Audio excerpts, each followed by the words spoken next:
Hello everyone, आज हम पढ़ेंगे mono hybrid cross. Mono hybrid cross जो मेंडल ने अपना एक्सपेरिमेंट कंडक्ट करते समय यूज किया था, तो उसके बारे में पढ़ेंगे। इसलिए ये नीट या अदर कॉम्पिटिटिव एग्जाम के लिए काफ़ी इंपॉर्टेंट होने वाला है, इसलिए आज तक बने रहें।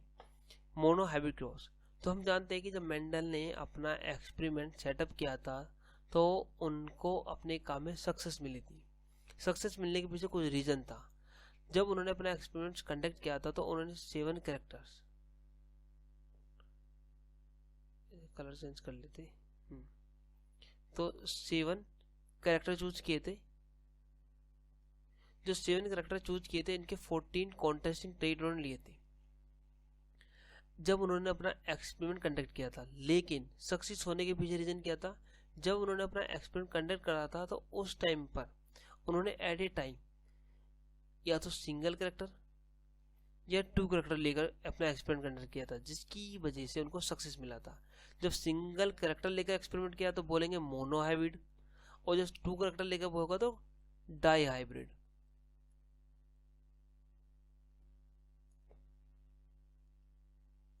तो ऐसे हम बात करते हैं किसकी? मोनो हाइब्रिड क्रॉस की, जहां पर हम क्या काम कर रहे हैं? 2 इंडिविजुअल ले रहे हैं कॉन्ट्रास्टिंग ट्रेट के। कॉन्ट्रास्ट 2 इंडिविजुअल लेंगे जिनके बीच हम क्या करेंगे? क्रॉस कराएंगे। उस क्रॉस के बाद जो आने वाली प्रोजेनी है, फिर उसके बेस के रिजल्ट के वजह से हम फॉर्मुलेट करेंगे प्रिंसिपल। यही मेंडल ने किया था। और क्या देखेंगे? सिंगल ट्रेट का इनहेरिटेंस। तो अपने काम के लिए उन्होंने 7 करेक्टर लिए थे। तो 7 करेक्टर में से पहला करेक्टर चूज करते हैं, जो कोई भी हम चूज कर सकते हैं। तो हम चूज कौन सा करते हैं? प्लांट की हाइट, जो कि करेक्टर है जो मेंडल ने अपने एक्सपेरिमेंट के लिए सेटअप किया था, जिसमें उन्होंने प्लांट की हाइट में, या तो प्लांट की हाइट कैसे होती है? टोल होती है या फिर ड्वार्फ होती है। ध्यान रखना, प्लांट की हाइट क्या है? यहाँ पर करेक्टर है, लेकिन इस कैरेक्टर के 2 कॉन्ट्रास्टिंग ट्रेट होते हैं, जैसे कि टोल और ड्वार्फ। यहाँ पर जो टोल होता है वो डोमिनेट कैरेक्टर होता है, यानी डोमिनेट ट्रेट होता है। जो ड्वार्फ होता है वो रिसेसिव ट्रेट होता है। जो ट्रेट है ये एक एज ए क्या है? ये कैरेक्टर ही है। तो मेंडल ने जब अपनी स्टडी करी थी तो उन्होंने क्या माना था? कैरेक्टर ही माना था, जीन नहीं माना था, क्योंकि जीन जब तक कोई बता ही नहीं पाता था, जीन डिस्कवरी नहीं हुआ था। तो जीन जाम का जो टर्म है इसको इंट्रोड्यूस किया था किसने? विलेम जॉनसन ने 1909 में। लेकिन मेंडल ने काम अपना कब किया था? 56 में।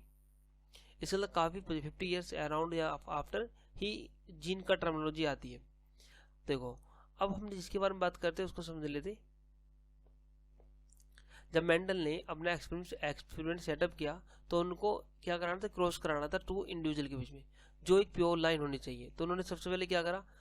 अपने एक करेक्टर के ट्रेट की प्योर लाइन डेवलप की। जैसे टोल प्लांट है, तो टोल प्लांट क्या? पेरेंटल प्लांट है। इस पेरेंटल प्लांट को कैसे डेवलप किया? उन्होंने टोल प्लांट लिया और टोल प्लांट की बार बार क्या कराई? सेल्फिंग कराई। तो सेल्फिंग कराते कराते 5-6 जनरेशन बाद स्टेबल करेक्टर हो गया ये। मतलब इसमें कोई वेरिएशन हमें देखने को नहीं मिल रहा है, हर बार टोल ही प्लांट आ रहा है, कोई ड्वार्फ या अदर वेरिएशन देखने को नहीं मिल रहा है। तो स्टेबल हो चुका है। ये स्टेबल करेक्टर ही क्या है? टोल प्लांट, और वो भी प्योर। इसे बोलेंगे प्योर ब्रीडिंग लाइन। ऐसी ड्वार्फ प्लांट है, तो ड्वार्फ प्लांट का भी उन्होंने क्या करा? बार बार सेल्फिंग कराई। सेल्फिंग कराने के बाद हमें क्या मिला? बिल्कुल प्योर ड्वार्फ प्लांट मिला। जो ये ड्वार्फ प्लांट है ये भी क्या है? प्योर ब्रीडिंग लाइन है। तो इन्हें बोलेंगे पेरेंटल जनरेशन। तो मेंडल ने अपना एक्सपेरिमेंट कंडक्ट करते समय सबसे पहले हर कैरेक्टर के लिए उसकी प्योर लाइन डेवलप करी। क्लियर कटा यहाँ तक आपका सबका? अब इनके एक्सपेरिमेंट की समझते हैं। तो एक्सपेरिमेंट में क्या करा इन्होंने? सबसे पहले पेरेंटल जो था कि टोल प्लांट और ड्वार्फ प्लांट, इन दो के बीच क्या करा? क्रॉस कराया। क्रॉस वही है इमेस्कुलेशन वाली प्रोसेस जो होती है। तो इन दो के भी क्रॉस कराने के बाद इन्होंने देखा कि जो F1 जनरेशन आती है तो उसमें सारे कैसे थे? टोल प्लांट थे। और टोल प्लांट भी कैसे थे? यूनिफॉर्मिटी शो कर रहे थे। तो इससे क्लियर हो गया कि अगर टोल प्लांट यूनिफॉर्मिटी शो कर रहे हैं F1 जनरेशन के बीच में, इसका मतलब टोल प्लांट ड्वार्फ के बीच में कोई इंटरमीडिएट यानी कि कोई ब्लेंडिंग नहीं हुई है।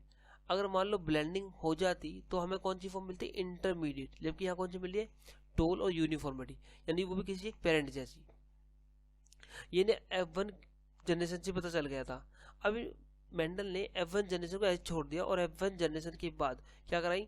F1 प्लांट की उसी टोल प्लांट से क्या कराई? सेल्फिंग कराई। यानी F1 की उसी प्लांट में क्या सेल्फिंग हुई। सेल्फिंग होने के बाद जब F2 जनरेशन आई तो उस F2 जनरेशन के अंदर टोल टोल टोल और ड्वार्फ प्लांट भी क्या होगा? रीअपियर हो गया, जो F1 जनरेशन के अंदर नहीं आया था। इससे क्लियर हो गया कि F1 के अंदर वो चीज हमने सोची थी कि ब्लेंडिंग होगी ऐसा मान लिया हमने, ब्लेंडिंग होगी लेकिन ब्लेंडिंग नहीं हुई। किससे क्लियर हुआ? F2 से। जैसे ही ड्वार्फ प्लांट रीअपियर हुआ तो ब्लेंडिंग नहीं हुई है। तो इसके बीच में उन्होंने कौन कौन से कंक्लूजन निकाले, क्या क्या करा, उसको हम समझते हैं। ठीक है, तो F1 ऑप्शन में क्या आया था? ऑल टॉल प्लांट थे जिनका जीनोटाइपिक रेशियो क्या था? T small T, capital small T था। तो इससे क्या क्लियर हो रहा था? Only one parent trait is express हो रहा है। ड्वार्फनेस डिसअपियर होगी टेम्परली, कम परमानेंटली। ड्वार्फनेस F1 के अंदर क्या होगी? टेम्परली क्या होगी? डिसअपियर होगी। तो मेंडल का इन्फ्लुएंस क्या था यहाँ? डोमिनेंस था। इसे समझना है F1 के बेस पर। तो सबसे पहले बात करते हैं कंक्लूजन की। तो इन्होंने 3 कंक्लूजन देते हैं यहाँ से F1, F2 और F3 के जनरेशन के बेस पर। तो पहला पोस्टुलेट था 3 में से, character are control by paired factor द्वारा। जो कैरेक्टर कंट्रोल किया जा रहा था, मतलब हाइट का जो कंट्रोल था, जो हाइट का जो कैरेक्टर था इसको कंट्रोल किया जा रहा था किसके द्वारा? ट्रेट के द्वारा। वो भी पेयर में था, कैपिटल टी स्मॉल टी। ये किससे क्लियर हुआ? F1 से। ठीक है, ध्यान रखना F1 से क्लियर हुआ कि T capital T small T जो है ये पेयर के अंदर है, जो कि एक डिस्क्रीट स्टेबल यूनिट है। और कहाँ मिलती है? डिप्लॉयड ऑर्गेनिज्म के पास मिलती है, जिसमें एक कहाँ से आता है? मेल से आता है, दूसरा कहाँ से आता है? फीमेल से आता है। जिसमें एक ट्रेट मेल से, दूसरा ट्रेट फीमेल से। और क्या कहते हैं इसको? पेयर ऑफ फैक्टर, जिसे आज जीन बोला जाता है। तो क्या पता चला कि कैरेक्टर जो होते हैं वो किस में मिलते हैं? पेयर में मिलते हैं। पहला तो क्लियर ऐसा हो गया। दूसरा क्या पॉइंट हमारे पास? दूसरा जो कंक्लूजन था वो था लॉ ऑफ डोमिनेंस। वैसे लॉ नहीं है, क्या है वो? Concept of dominance. तो कॉन्सेप्ट डोमिनेंस भी कहां से क्लियर हो रहा है? F1 से क्लियर हो रहा है। F1 से कैसे क्लियर हो रहा है? कि जब हमने देखा कि जो F1 जनरेशन आई थी वो कैसी थी? Capital T small T, capital T small T. क्योंकि यहाँ पर क्या हो रहा था कि हमें सारे प्लांट टोल मिल रहे थे। सारे प्लांट टोल मिल रहे थे, मतलब ड्वार्फ का क्या था? जो कैरेक्टर था वो हाइड हो गया, ट्रेट था वो हाइड हो गया। कैसे हुआ? कि जो वन फैक्टर था वो एक्सप्रेस कर रहा अपने आप को, जिसे बोला डोमिनेट, हाइड्रोजाइज कंडीशन के अंदर। ये हाइड्रोजाइज कंडीशन है ना, कैपिटल टी स्मॉल टी। जबकि अदर रिमेन अनएक्सप्रेस, यानी कि रिसेसिव है इन हेट्रोजाइगस कंडीशन, जो कि F1 के अंदर की हम बात कर रहे हैं। तो ये कैसे क्लियर हुआ? क्योंकि यूनिफॉर्मिटी F1 के अंदर शो कर रही थी, और एक्सप्रेशन किसका हो रहा था? ओनली वन पेरेंट का, दोनों का नहीं हो रहा था। अगर दोनों का एक्सप्रेशन होता, इंटरमीडिएट होता, तो इंटरमीडिएट हमें क्या मिलता? फॉर्मेट यूनिफॉर्मिटी देखने मिलती, यानी कि इंटरमीडिएट, यानी कि यहाँ कैसी मिल रही थी? एक पेरेंट जैसी मिल रही थी। तो इससे क्लियर हो रहा है कि डोमिनेट ट्रेट कहाँ मिलना? हेट्रोजाइगस कंडीशन के अंदर मिलेगा। अगर डोमिनेट ट्रेट की बात कर रहे हैं कि डोमिनेट वहीं शो करेगा। रिसेसिव ट्रेट के अंदर अगर मैं बात करूं तो वो होमोजाइगस कंडीशन के अंदर यही शो होगा, जैसे स्मॉल टी स्मॉल टी। अब ये ध्यान रखना, डोमिनेंस का मतलब क्या नहीं है यहाँ पर? ना तो वो स्ट्रॉन्गर है कि यार वो स्ट्रॉन्ग है इसलिए डोमिनेंट बोले, नहीं। ना ही वो मोर कॉमन है इसलिए डोमिनेंस नहीं बोले, ना ही बेटर से अडेप्टेड है नहीं इसलिए डोमिनेंस बोल रहे। डोमिनेंस क्या है? यहाँ पर एक फिनोटिपिक एक्सप्रेशन है, जो हमें विजिबल हो रहा है कि सारे प्लांट टोल है। तो वो क्या है? एक फिनोटिपिक एक्सप्रेशन। तो ये क्या है? कॉन्सेप्ट ऑफ डोमिनेंस है, लॉ ऑफ डोमिनेंस नहीं है। लेकिन 12th की बुक में आप जब भी पढ़ोगे एनसीईआरटी के अंदर, तो इसे लॉ ऑफ डोमिनेंस माना गया मेंडल के अकॉर्डिंग, जो कि क्या है? Concept of dominance.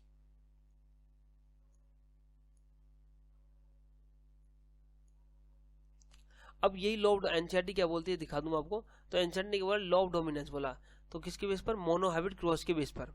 इनका स्टेटमेंट क्या कहता है कि character are control by discrete unit, जिसे बोला गया फैक्टर, जो किसके द्वारा कंट्रोल हो रहे? फैक्टर द्वारा। ठीक है, और जो ये फैक्टर है इसे हम जीन मानते हैं। और जीन किसमें मिलते हैं? पेयर में मिलते हैं, जो मैं आपको बता चुका हूँ। जब होमोजाइगस हो, हेट्रोजाइगस, जैसे capital T small T, capital T small T small T. तो जाइगोट है ये, इन जाइगोट के अंदर जो कैरेक्टर है किसमें? पेयर के अंदर है। अब पेयर के अंदर अगर ये हेट्रोजाइगस कंडीशन के अंदर है, जैसे इसके अंदर, तो यहाँ पर जो अपने आप को एक्सप्रेस कर रहा है वो क्या है? डोमिनेट। जो दूसरा अनएक्सप्रेस कर रहा है वो क्या है? रिसेसिव। तो इसे बोला गया डिसिमिलर पेयर। तो हेट्रोजाइगस कंडीशन को क्या बोला गया F1 के अंदर? डिसिमिलर पेयर, यानी कैपिटल टी स्मॉल टी। ये होगा लॉ ऑफ डोमिनेंस या concept of dominance. Actually concept of dominance आपको पढ़ के चलना फ्यूचर तक के लिए। इसके बाद आता है थर्ड नंबर पर हमारे पास लॉ ऑफ सेग्रीगेशन। तो law of segregation universal law है। ये कहां से पता चलता है? F2 जनरेशन से। कैसे? रीअपियरेंस होता है कौन सा? रिसेसिव ट्रेट, जो F1 के अंदर क्या हो चुका था? हाइड हो चुका था। लेकिन जैसे ये F2 जनरेशन आती है तो F2 जनरेशन में कुछ हमें क्या मिलते हैं? क्या होते हैं? रीअपियर हो जाते हैं। तो रीअपियर होने की वजह से तो ऐसा लगता है कि वो करेक्टर दोबारा वापस आ चुका। इससे क्या हो रहा है कि करेक्टर किस में थे, पेयर में थे, और यहाँ पर कोई ब्लेंडिंग नहीं हुई है। अगर वो वापस आया तो ब्लेंडिंग नहीं हुई है, ब्लेंडिंग नहीं हुई तो वो क्या है, डिस्क्रीट है और पार्टिकुलेट है। इससे क्या क्लियर हुआ कि ब्लेंडिंग इनहेरिटेंस को क्या कर दिया, डिसअप्रूव हो गया यहाँ से, और कौन सा मैटर आया उठकर, पार्टिकुलेट इनहेरिटेंस। ये किससे आया, रीअपीयरेंस ऑफ द रिसेसिव ट्रेट की वजह से।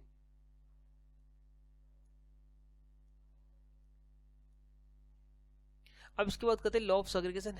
तो होता क्या है, तो लॉ ऑफ सेग्रीगेशन कैसे क्लियर हुआ कि इनके अकॉर्डिंग,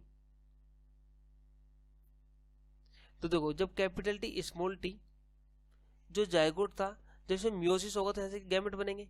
जो ये गैमेटो बनते हैं तो बोलते हैं गैमेटोजेनेसिस।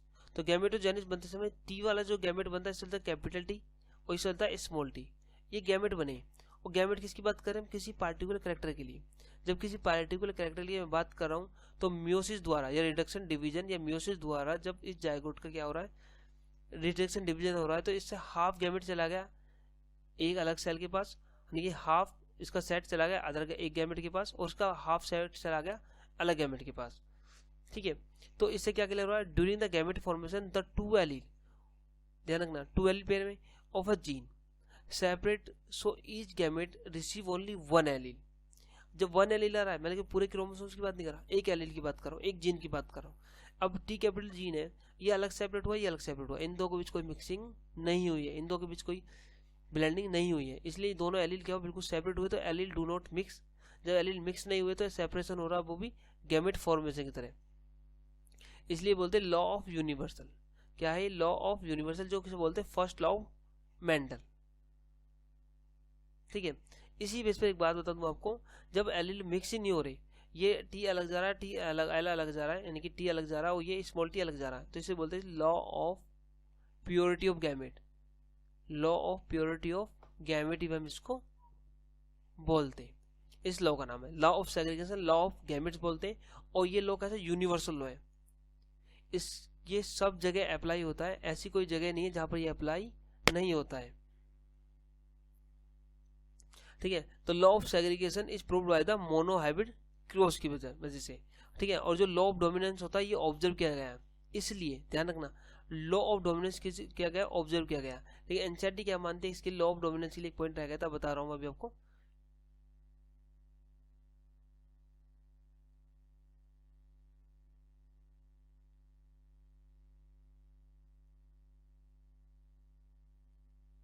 लॉ ऑफ डोमिनेंस, तो लॉ ऑफ डोमिनेंस क्या है, इसके कुछ एक्सेप्शन भी है। अगर मैं किसके अकॉर्डिंग चलूं, मेंडल के अकॉर्डिंग, तो इसके एक्सेप्शन है। लॉ ऑफ डोमिनेंस के कुछ एक्सेप्शन है। पहला एक्सेप्शन है हमारे पास इनकम्प्लीट डोमिनेंस, मैं आईडी लिख रहा हूँ, एंड दूसरा क्या, को डोमिनेंस, सीओडी। ये क्या है, एक्सेप्शन है किसके, फर्स्ट लॉ ऑफ मेंडल के, अगर मेंडल के अकॉर्डिंग चलते हैं। ऐसी लॉ ऑफ सेग्रीगेशन के भी कुछ एक्सेप्शन है हमारे पास। तो लॉ ऑफ सेग्रीगेशन या law of purity of gamete के क्या क्या हमारे पास एक्सेप्शन है। पहली बात तो इसके जो एक्सेप्शन है वो मानते ही नहीं है, लेकिन है फिर भी एक्सेप्शन। तो पहला एक्सेप्शन क्या हमारे पास, नॉन डिसजंक्शन। नॉन डिसजंक्शन क्या होता है, जब रिडक्शन डिवीजन होता है या मियोसिस होता है, तो उस समय क्या होता है कि जो गैमेट, जैसे मान लो ये मेरे पास सेल है, इस सेल के पास कैपिटल टी स्मॉल टी है, जब सेग्रीगेट होते समय इससे क्या, एक गैमेट तो ये बनेगा हमारे पास, एक गैमेट ये बना हमारे पास, दो गैमेट बने। होता है क्या हमारे पास, ये हाफ इस सेल के पास जाता है, हाफ गैमेट इस सेल के पास जाता है। ठीक है, लेकिन होगा क्या, अगर दोनों ही गैमेट एक, दोनों ही फैक्टर या दोनों ही जिन एक ही गैमेट के पास चले जाए, दूसरे के पास कुछ ना जाए, तो ये होगा नील, इसके पास होगा n+1, ऐसा मान सकते हैं। तो ये क्या होगा, नॉन डिसजंक्शन, यानी कि इसका डिसजंक्शन सही नहीं हुआ है, तो एक के पास ज्यादा एक के पास कम आ गए, इसलिए ये क्या है, इसका एक्सेप्शन है नॉन डिसजंक्शन, किसका, लॉ ऑफ सेग्रीगेशन का। लेकिन लॉ ऑफ सेग्रीगेशन क्या, यूनिवर्सल लॉ है, एक यही एक्चुअल में लॉ है, एक्चुअल में लॉ यही है जो जेनेटिक्स में अप्लाई होता है, बाकी कॉन्सेप्ट है, डोमिनेंस है, इस तरीके से।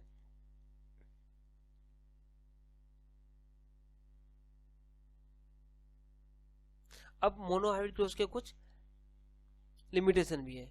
जब मोनोहाइब्रिड क्रॉस होगा तो वो हमेशा किसमें होता है, वैलिड होता है, 3:1 के लिए। तो सिंगल जीन इन्वॉल्व होगा, कंप्लीट डोमिनेंस होगा, ध्यान रखना, सिंगल जीन इन्वॉल्व होगा और कंप्लीट डोमिनेंस शो करेगा। इसे दिखाऊंगा अभी आपको। कोई लिंकेज यहाँ पर हमें देखने को नहीं मिलना चाहिए। लिंकेज होगा तो हमारे पास ये रिजल्ट आएगा ही नहीं 3:1 का। ऐसे अगर लेथल जीन होगा तब भी कोई ये रेशियो नहीं आएगा, रेशियो बदल जाएगा। एपिस्टेटिस होगा तब भी रिजल्ट बदल जाएगा। और रैंडम फर्टिलाइजेशन हमें चाहिए। तो ये क्या लिमिटेशन है कि no epistasis, no lethal allele, no linkage, only complete dominance, only single gene involve और सो रैंडम फर्टिलाइजेशन। अगर हमें डेविएशन मिलता है तो नॉन मेंडेलियन इनहेरिटेंस को हम बोलेंगे। तो मेंडेलियन इनहेरिटेंस का 3:1 है। वो कैसे? जब मेंडल ने अपना एक्सपेरिमेंट सेटअप किया था तो टोल प्लांट लिए थे, कैपिटल टी और स्मॉल टी, ये प्योर लाइन थी। इन दो प्योर लाइन का बीच क्रॉस कराया और क्रॉस कराने के बाद यहाँ से जो F1 जनरेशन आती है वो आई थी टी और कैपिटल टी, यानी कि स्मॉल टी और कैपिटल टी। ये फर्स्ट जनरेशन आई, F1 जनरेशन आई और ये जायगोट बना कैसा? यूनिफॉर्म का। अब इस जायगोट में क्या करा इन्हें? सेल्फिंग होने दी। जब इसमें सेल्फिंग होने दी तो सेल्फिंग होने के बाद यहाँ से जो प्रोजनी वो क्या बनी? कैपिटल टी,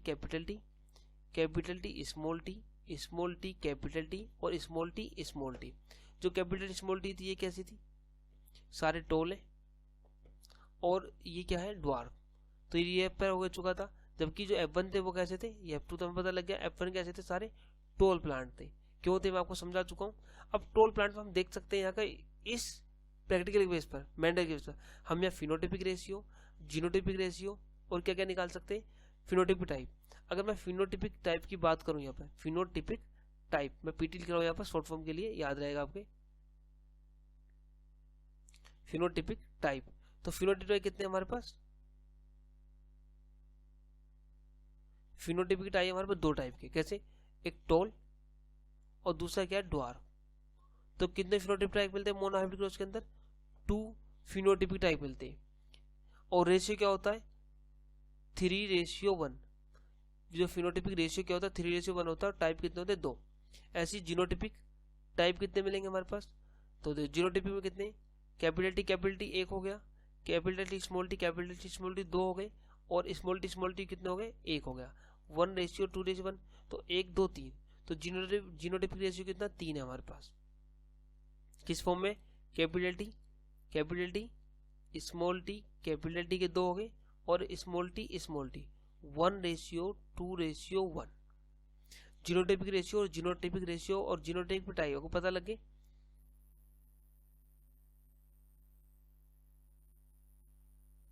तो हमारे पास मैंने इस तरह दिखा रखे। तो फिनोटिपिक रेशियो कितना निकल कर आता है?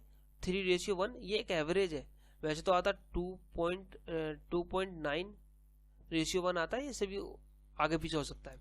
ऐसी जीनोटिपिक रेशियो कितना निकल 1:2:1। कैपिटल टी स्मॉल टी और स्मॉल टी। जहाँ पे कैपिटल टी 1 है जो कि प्योर लाइन है, और जो हाइब्रिड लाइन है, जो हेटेरोजाइगस लाइन है वो 2 है, और स्मॉल टी जो प्योर लाइन है ये कितनी? 1। Pure line recessive. F1 का genotype capital T small T होता है। अब टाइप ऑफ जायगोट कैसे मिलते हैं F2 के अंदर? प्योर, डोमिनेंट, हाइब्रिड और प्योर रिसेसिव। मैं बता चुका हूं आपको, 1 प्योर कैपिटल, 1 प्योर रिसेसिव और 2 हाइब्रिड। उसके बाद गैमेट फ्रॉम जायगोट से बनते हैं, 2 टाइप के बनते हैं इक्वल प्रोपोर्शन में। होता है क्या? जब हम कैपिटल टी स्मॉल टी होता है, जब इसके गैमेट बनाते हैं तो 2 में से क्या गया? तो 2 में से मतलब 1/2। तो कैपिटल टी 1/2 स्मॉल टी। तो गैमेट बनने समय इक्वल प्रोपोर्शन आता है किसका? गैमेट में फैक्टर का। उसके बाद नेचर ऑफ F1 की बात करें तो कैसा था? वो इम्प्योर था, वो पूरा हाइब्रिड था। F1 generation only impure zygote होता है, यूनिफॉर्म फिनोटाइप शो करता है, ये मैं आपको बता चुका हूँ। F2 जनरेशन जहाँ पे हमें प्योर भी मिलते हैं और इम्प्योर जायगोट मिलते हैं।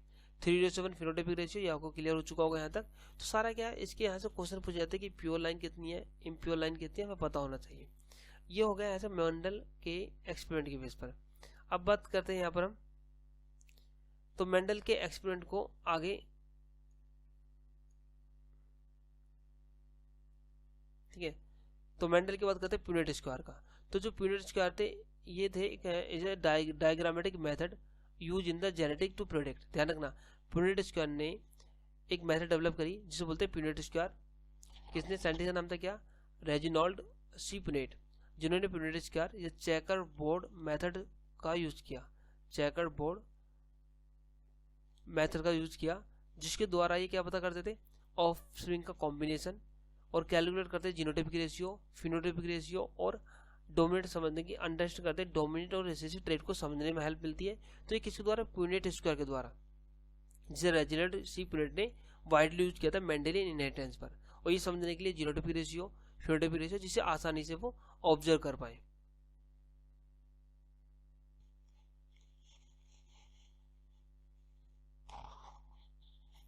तो बेसिक प्रिंसिपल क्या, each parent produce gamete that carry only one allele for a trait के लिए ध्यान रखना, ईच पेरेंट प्रोड्यूस करता है वन गैमेट, प्रोड्यूस करता है गैमेट दैट कैरी करता है वन एलील फॉर ट्रेट के लिए। तो पुनेट स्क्वायर शो करता है all possible combination when these gamete fuse during fertilization. होना क्या होता है, देखो मोनोहाइब्रिड क्रॉस के लिए हमारे पास चेकरबोर्ड बनता है 2x2 का, जबकि डायहाइब्रिड के लिए बनता है 4x4 का। तो मोनोहाइब्रिड में कितने बनते हैं, 4 बॉक्स बनते हैं। तो होता है क्या है यहाँ पर, जैसे मान लो मैंने क्या करा, एंड कैपिटल टी और स्मॉल टी का क्रॉस कराया, तो इसके लिए चेकरबोर्ड कैसे बनेगा, तो इस जगह चेकरबोर्ड हमारे पास, इससे आसानी से हम क्या क्या पता कर सकते हैं, दिख जाएगा आपको, चेकरबोर्ड बन चुका है। इसके अगर मैं हॉरिजॉन्टली बात करूँ तो फीमेल रख सकते हैं या मेल रख सकते हैं, ऐसी अपोजिट में दूसरी तरफ क्या होगा, मेल या फीमेल। अगर इसे मेल फीमेल के गैमेट आएंगे, इधर क्या आएगा, तो मान लो ये मेल है मेरे पास, तो इसके जो गैमेट है कैपिटल टी इसके बनेंगे स्मॉल टी क्रॉस कराया कैपिटल टी स्मॉल टी तो क्या है हमारे पास 1 1 1 1 चारों है, तो 1:1 तो है नहीं है, कितने 1 हमारे पास ये आते,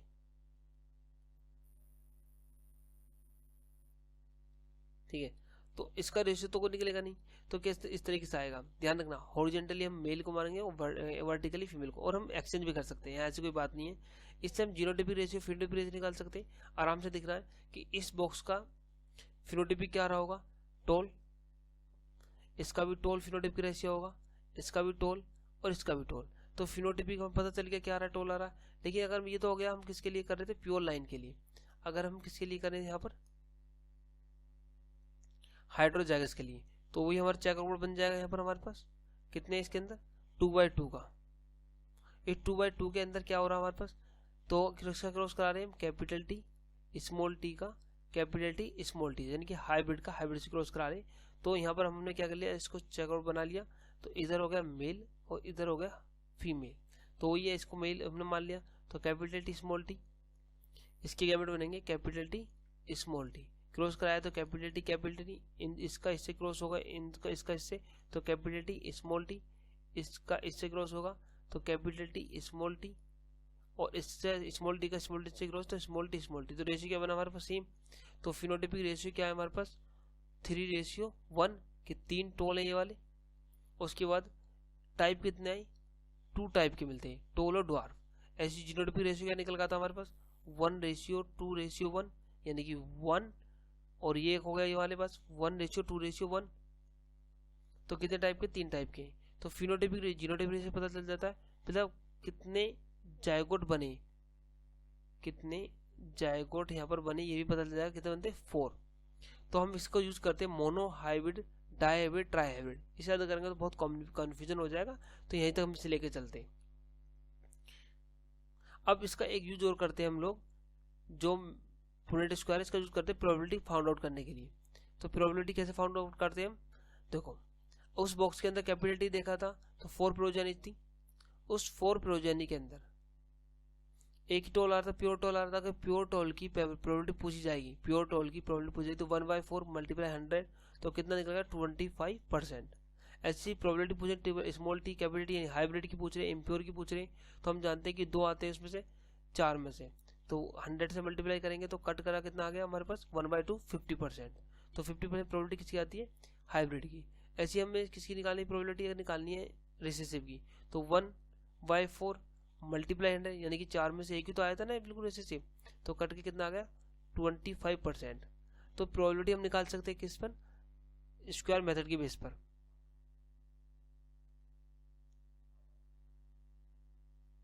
ऐसी हम क्या निकाल सकते हैं यहाँ से, जीनोटाइपिक रेशियो के लिए। तो calculate the probability of phenotype की, तो फिनोटाइप कितने आते हैं हमारे पास, 3 कितने बॉक्स बने हमारे पास, 4 बॉक्स बने ना। तो 4 बॉक्स के अंदर ये 3 बॉक्स की तो कैसी थी, हाइट बराबर थी, तो टोल प्लांट थे, तो टोल प्लांट 3 थे, तो 4 में से कितने प्लांट है, टोल है, तो निकाला हमने मल्टीप्लाई करा कितने हो गए 75% कितने टोल प्लांट आते हैं, और 25% क्या बचेंगे कि 1/4 मल्टीप्लाई 100 ड्वार प्लांट। तो हमें प्रोबेबिलिटी टोल और ड्वार्फ की निकाल सकते हैं, उसके जीनोटाइपिक रेशियो निकाल सकते हैं, एक एक जायगोट की फिनोटाइपिक रेशियो निकाल सकते हैं, किसके बेस पर, मेंडल के लॉ का यूज कर किसके द्वारा, पुनेट स्क्वायर या चेकरबोर्ड मेथड से, जिसका यूज करते हैं हम इसके लिए। इसके बाद नेक्स्ट लेक्चर में पढ़ेंगे हम gamete formation and other gamete formation, dihybrid cross and test cross. Thank you very much.